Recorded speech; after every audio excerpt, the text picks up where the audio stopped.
আপনার সবথেকে পছন্দনীয় জিনিস যেটা, সেইটা কেউ নিতে চায় এবং আপনার অপছন্দের জিনিস আপনাকে দিতে চাই, আপনি চাবেন সেটা নিতে, রাজি হবেন?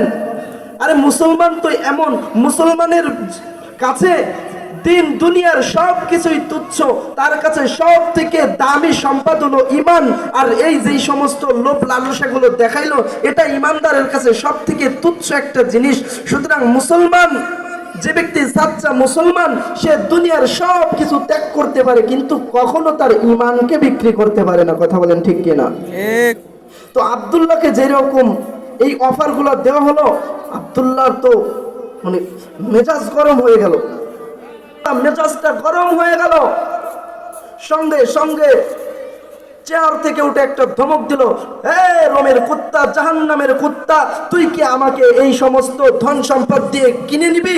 আরে তুই তো আমাকে লোভ দেখাইছিস কোন মেয়ের, তুই তো আমাকে লোভ দেখাইছিস রোমের অর্ধেক সম্পদের।